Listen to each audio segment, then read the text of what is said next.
जय श्री राम गुरु जी। जय श्री राम। बालाजी महाराज का आशीर्वाद बना रहे। जय श्री राम।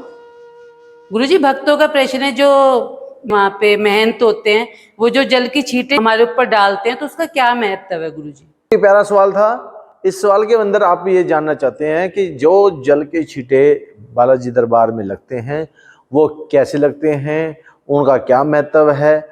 आइए विस्तार से इसके बारे में जानकारी देते हैं। ये वीडियो जो है अंत तक देखेंगे। इस वीडियो को जितना शेयर करेंगे उतना बालाजी दरबार का प्रचार भी होता है।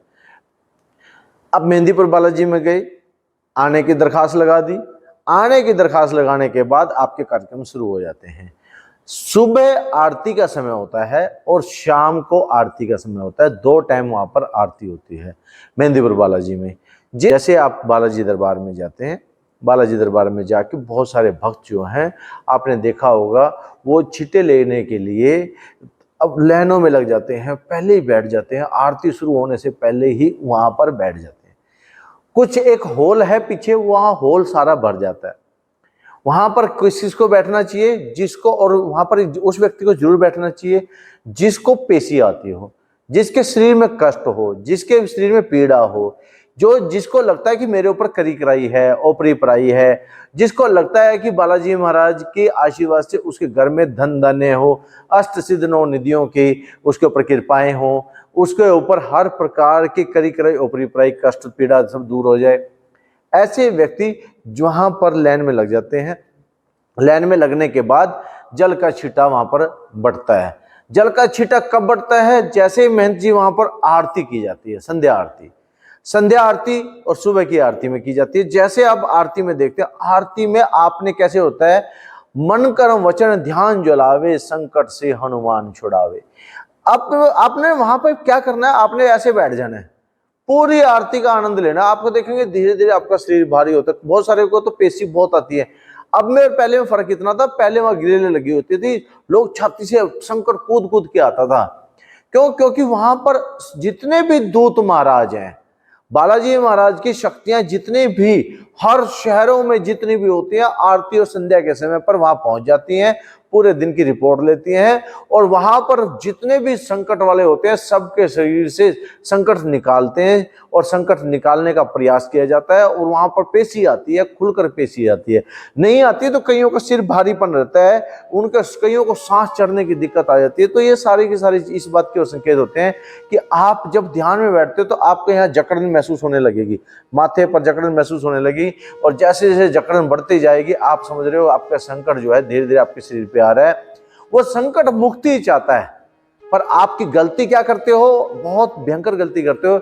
आप आंख खोल के बैठ जाते हो, और आंख खोल के बैठने से हनुमान चालीसे की जो चौपाई है उसके आप उलट चल पड़ते हो। हनुमान इधर उधर एक दूसरे को भी देखते हैं। हाँ, जैसे वो एक दूसरे को भी देखना शुरू कर देते हैं, किसको पेशी आ रही है, किसको वो आ रहा है, और इसी वजह से जो फल आपको प्राप्त होना था वो फल से आप वंचित रह जाते हैं।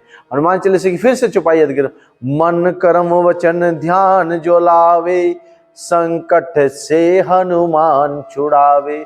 सबसे पहले मन को स्थिर कर लो, बैठ जाओ वहां पे, मन को टिका के बैठ जाओ, फिर ध्यान में बैठ जाओ। ऐसे आपको चाहे दाएं कोई धक्का मारे, मुक्का मारे, कुछ भी करे, आपको नहीं हिलना, आपने ध्यान में बैठ जाना है। मन कर्म वचन, कर्म आप पहुंच गए वहां पे, वचन लो कि बालाजी महाराज मैं आपकी आरती में पूर्ण रूप से ध्यान में बैठूंगा, मैं इस दरबार का पूरा प्रचार करूंगा। मैं वचन करता हूं, मैं वचन करता हूं कि इस दरबार की कभी निंदा नहीं करूंगा, कभी बुराई नहीं करूंगा। मैं बालाजी दरबार से जुड़ा हूं, बाबा के दरबार का जितना प्रचार में योगदान कर सकूंगा उतना करूंगा। मैं कभी ये नहीं कहूंगा कि वहां नहीं जाना चाहिए, मेहंदीपुर नहीं जाना चाहिए। मैं आज देख के चला गया हूं, मैं यहाँ से देखने के बाद मैंने देखा है कि यहाँ पे सब कष्ट पीड़ा दूर होती है। मैं इसका वचन करता हूं, मन कर्म वचन ध्यान। अब ध्यान में बैठ जाओ ऐसे करके, और इस ध्यान के अंदर आपने सिर्फ क्या करना है, ओम श्री राम दूताय नमः, ओम श्री राम दूताय नमः। अगर जो व्यक्ति को संकट नहीं आती, पेशी नहीं आती, वो इस मंत्र का जाप कर सकते हैं, लेकिन जिसको पेशी आती है वो केवल ध्यान में बैठे और बस सुनता रहे, आरती को सुनता रहे। जैसे जैसे सुनता रहेगा उसके जो है सिर पर भारीपन आता रहेगा, और जैसे कईयों को पेशी आएगी, कई उसमें गाली भी काट देंगे, कई बालाजी महाराज को गाली, एक्चुअली वो बालाजी महाराज को गाली नहीं काट रहे होते, संकट परेशान होता। आपने देखा होगा वहां पर बहुत सारे गाली भी गलौच भी कर रहे होते हैं, बहुत सारे संकट झूम रहे होते हैं, बहुत सारे संकट अपने उनको आपसे परवाह नहीं है, आप उन्हें देख रहे हो। उन्हें सिर्फ ये है कि भाई संकट जो है ये चाहता है कि बस किसी वजह से मेरी मुक्ति हो जाए।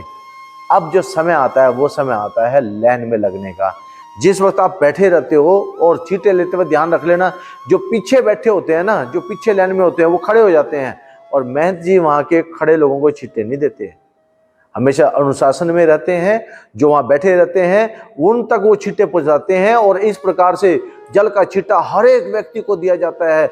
महंत जी आते हैं जब संध्या आरती संपूर्ण हो जाती है, सुबह की आरती संपूर्ण हो जाती है, फिर वो छींटा बांटते हैं और पूरे सिस्टम से बांटते हैं। लेकिन जो लोग हाथ खड़ा करते हैं महंत जी छींटा दे दो, उन्हें छींटा नहीं देते।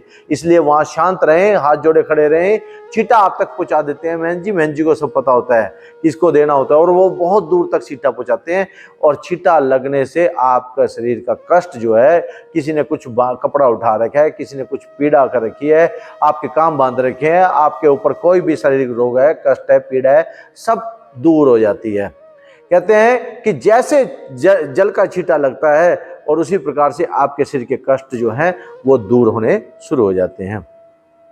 आशा करते हैं हमारा वीडियो बनाने का एक ही मकसद है, हम बाबा के प्रचारक हैं, बालाजी महाराज का प्रचार करते हैं। और अगर आप वीडियो देख रहे हैं तो आप भी कहीं ना कहीं बाबा के प्रचार में सहयोग कर रहे हैं।